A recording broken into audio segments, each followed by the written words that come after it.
కళ్యాణ్ రాజకీయ నాయకుడు కాకముందే సినిమా హీరో. ఆయనకి ఇక్కడున్న ఫాలోయింగ్ గురించి ప్రత్యేకంగా చెప్పాల్సిన అవసరం లేదు.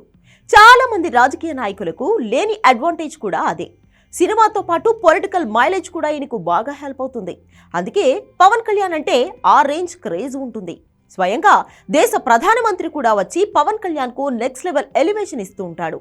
బహుశా ఇండియన్ పాలిటిక్స్ కు కేవలం పవన్ కళ్యాణ్ కు మాత్రమే దక్కిన గౌరవం ఇది. నరేంద్ర మోడీ లాంటి నాయకుడు పవన్ ను తుఫాన్ అని మెచ్చుకోవడం చిన్న విషయం కాదు. ఇంత ఇమేజ్ ఉంది కాబట్టే సినిమాలలో కూడా ఈయన రేంజ్ అలా ఉంటుంది. తాజాగా రాజకీయాలలో బిజీగా ఉన్నాడు కానీ పవన్ కళ్యాణ్ చేతిలో 3 సినిమాలైతే ఉన్నాయి. ఎప్పుడో సైన్ చేసిన ఈ సినిమాలను ఇప్పుడు పూర్తి చేయాలని చూస్తున్నారు పవర్ స్టార్. తాను సినిమాలు కేవలం డబ్బుల కోసమే చేస్తున్నాను అని ఇప్పటికే చాలా సార్లు చెప్పిన పవన్ కళ్యాణ్ రెమ్యూనరేషన్ విషయంలో మాత్రం అస్సలు తగ్గడం లేదు. ఆయన అడగక ముందే నిర్మాతలే ఎంత కావాలంటే అంత ఇస్తున్నారు.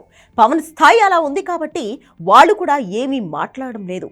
తాజాగా ఉస్తాద్ భగత్ సింగ్ జులై నుంచి మొదలు పెట్టాలని ప్లాన్ చేస్తున్నాడు పవన్.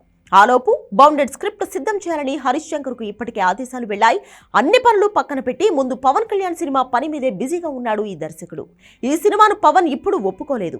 అప్పుడెప్పుడో 3 ఏళ్ల కింద సైన్ చేశాడు. అప్పట్లో హడావిడిగా సినిమా పూజా కార్యక్రమాలు మొదలు పెట్టడమే కాదు, ఒక షెడ్యూల్ కూడా పూర్తి చేశాడు హరీష్ శంకర్. అదే ఊపులో కంటిన్యూ చేసి ఉంటే 2 నెలల్లో సినిమా పూర్తయిపోయి ఉండేది. కానీ పట్టుమని 10 రోజులు షూటింగ్ చేశాడో లేదో రాజకీయాలు అంటూ వెళ్లిపోయాడు పవన్ కళ్యాణ్. ఇక తాను మళ్లీ సినిమాలు చేస్తానో చేయనో క్లారిటీ లేక మైత్రి మూవీ మేకర్స్ కు అడ్వాన్స్ కూడా తిరిగి ఇచ్చేయాలని చాలాసార్లు ప్రయత్నించాడు పవన్. కానీ మీరు ఖాళీగా ఉన్నప్పుడే మేము సినిమా చేసుకుంటామంటూ వాళ్ళు బంపర్ ఆఫర్ ఇచ్చారు.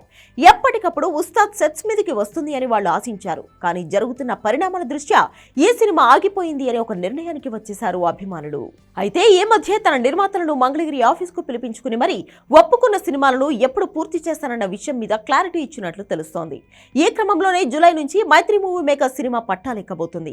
ఇక్కడి వరకు అంతా బానే ఉంది కానీ ఈ సినిమా కోసం పవన్ కళ్యాణ్ అందుకుంటున్న పారితోషికం తెలిస్తే మిగిలిన హీరోలకు గుండెల్లో రైళ్లు పరిగెడతాయి.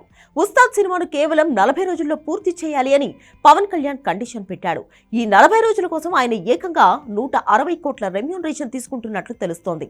అంటే రోజుకు 4 కోట్ల అన్నమాట. ఈయన ఉప ముఖ్యమంత్రి కాకముందు రోజుకు 2 కోట్లకు పైగానే పారితోషికం అందుకున్నాడు. ఇప్పుడు డిప్యూటీ సీఎం కూడా అయ్యాడు కాబట్టి ఆ రేంజ్ ఉంటుంది. అందుకే రోజుకు 4-5 కోట్లు ఇవ్వడానికి కూడా రెడీ అవుతున్నారు నిర్మాతలు.